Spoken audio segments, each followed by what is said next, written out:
existia nenhuma ideia de direito, de amor. Inclusive, eu queria comentar, Dora, acho que você não tem aí, uma mensagem que nós recebemos na reunião. Você lembra dos espíritos dos negros que deram uma mensagem? Foi muito emocionante, que eles comentaram, falam sobre a escravidão. Você lembra uma que a Mauri recebeu? E ele estava dizendo assim, que eles são muito gratos, a gente pode não entender isso, mas pela escravidão, porque antes da escravidão era a morte.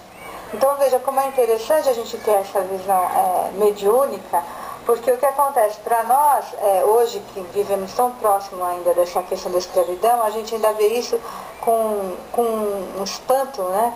Mas dentro da evolução do espírito, a morte foi um avanço, porque ultimamente eu tenho estudado bastante os povos da América Latina, os astecas, os maias, e o que acontecia naquelas civilizações, como acontecia também em gregos e egípcios, né, eram sacrifícios humanos, né, era total desrespeito pela vida, né. Então veja só que quando você tem essa ideia histórica, você consegue ver essa evolução. Óbvio que se a gente vive hoje nesse momento de globalização e tudo mais, com tudo acontecendo, a gente sabendo de tudo que acontece no mundo inteiro, pode dar essa sensação de estagnação moral. Mas não é isso. É que hoje a gente está muito mais alerta, e com esse parâmetro de Jesus a gente consegue entender que está errado, que não deve ser assim. Mas não que não haja uma evolução, né? E tem muitas sutilezas, né? Porque você veja, muda a figura da mulher, mas também muda a figura do pai, né? Porque quando você pensa pai, quem era o pai, né? O pai na figura de Jesus, quem era? É o pai da dedicação, né? O pai do cuidado, né? Quer dizer, pai amoroso. É o pai amoroso, não tinha essa ideia de pai. A diferença, a concepção de Deus que Jesus traz é uma concepção totalmente nova.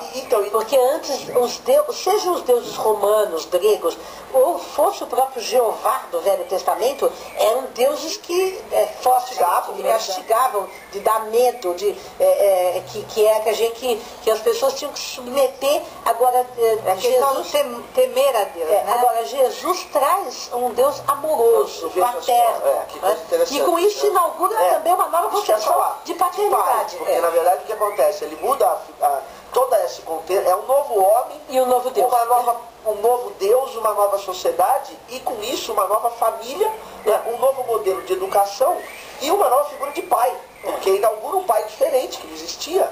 E tudo, quer dizer, como eixo daquela coisa que eu acho muito bonita nas ideias humanas, quer dizer, que surge a ideia de dedicação pessoal de um ser em relação a outro ser, a ideia de cuidado, quer dizer, todo o eixo da mensagem cristã está dentro de uma ideia ética, moral e de relacionamento humano que não existia. Quer dizer, o educador é quem cuida, o pai é quem cuida, a mãe é quem... Essa ideia é muito fundamental. A comunidade cuida. Né?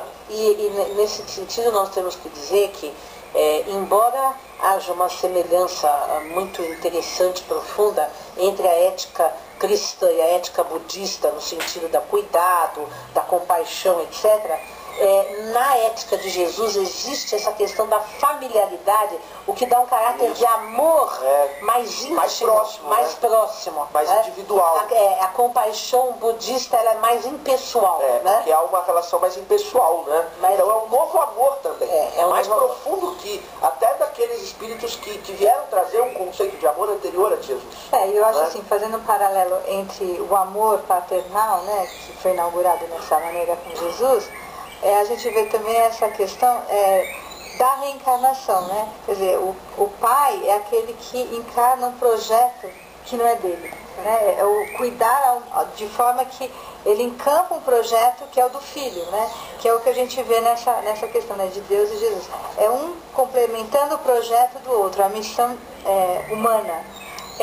E também nós temos que lembrar a figura da mãe, né? Que também adquire aí uma conotação com Maria, né? Com a presença de Maria, com todo o contexto que a Maria adquiriu no cristianismo e que passa a ser valorizado também como uma figura materna dentro da família, que também não era valorizado anteriormente. Né? Se estabelece o núcleo familiar. Exatamente. Né? Quer dizer, então... A concepção de família, como nós entendemos, ela nasce aí, né? Exatamente. E aí, profundamente dentro de uma ideia de amor, de proteção, de cuidado, e que isso A família romana e grega era uma família importante, mas não tinha essa noção de cuidado, de amor, cuidar do outro, de amor, isso não existia. Não, exatamente.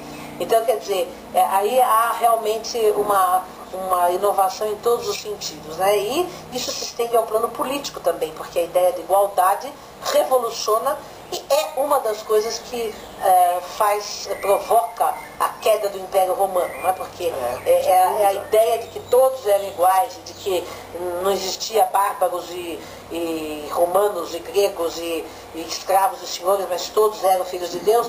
Isso é uma ideia absolutamente revolucionária que quebra a estrutura política como estava sustentada. Que vai quebrando toda a estrutura romana.